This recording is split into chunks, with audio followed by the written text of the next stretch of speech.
रशियाचे राष्ट्राध्यक्ष Vladimir Putin हे आजपासून भारत दौऱ्यावरती आहेत। अमेरिकन राष्ट्राध्यक्ष डोनाल्ड ट्रम्प यांनी रशियासोबत संबंध तोडण्यासाठी भारतावरती मोठा दबाव टाकलेला होता। मात्र आता थेट पुतीनच भारतामध्ये येणार असल्यानं हा अमेरिकेसाठी मोठा संदेश मानला जातोय।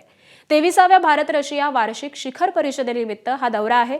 युक्रेन युद्ध सुरू झाल्यानंतरचा पुतीन यांचा हा पहिलाच दौरा आहे आणि त्यामुळे या दौऱ्याकडे अमेरिका आणि युरोपियन देशांचं देखील विशेष लक्ष लागलंय। या भेटी अंतर्गत दोन्ही देशांचे सैन्य एकमेकांच्या लष्करी तळांचा, सुविधांचा आणि संसाधनांचा वापर आणि त्याचबरोबर देवाणघेवाणीवरती चर्चा करणार आहेत।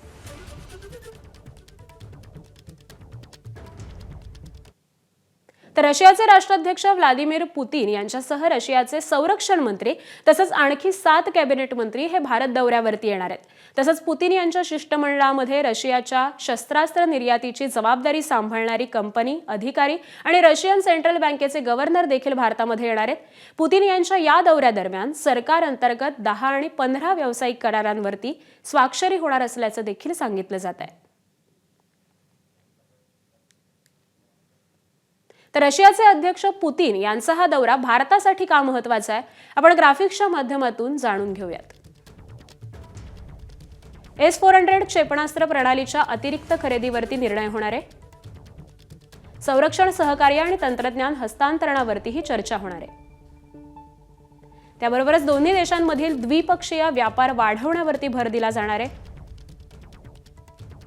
रशियन तेल खरेदी संदर्भात अमेरिकेनं भारतावरती लादलेल्या टॅरिफवर देखील चर्चेची शक्यता आहे।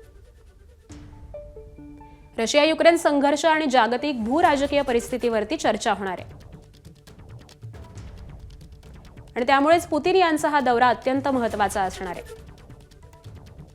तर रशियाचे अध्यक्ष पुतीन यांचा हा दौरा नेमका कसा असणार आहे तेही आपण जाणून घेऊयात। संध्याकाळी 6:40 नवी दिल्लीमध्ये दाखल होणार पंतप्रधान नरेंद्र मोदींची भेट घेणार। दिल्लीतल्या ITC मौर्या हॉटेल इथं त्यांचा मुक्काम असेल। तर 5 डिसेंबरला भारत रशिया द्विपक्षीय चर्चा होईल। 5 डिसेंबरला रात्री पुतीन रशियाकडे रवाना होतील।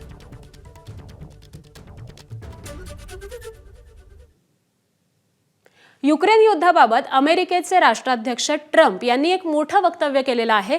पुतीन हे युद्ध संपवू इच्छितात असं वक्तव्य हे ट्रम्प यांनी केलेलं आहे। ट्रम्प यांच्या सल्लागारांनी या संदर्भातले संकेत दिलेले आहेत। Reasonably good meeting with President. He would like to end the war. That was their impression. Now, whether or not, that was their impression. Their impression was that he would like to see the war ended. I think he'd like to get back to dealing a more normal life. I think he'd like to be trading with the United States of America, frankly, instead of, losing thousands of soldiers a week. But their impression was very strongly that he'd like to make a deal. ABP माझा, उघडा डोळे बघा नीट।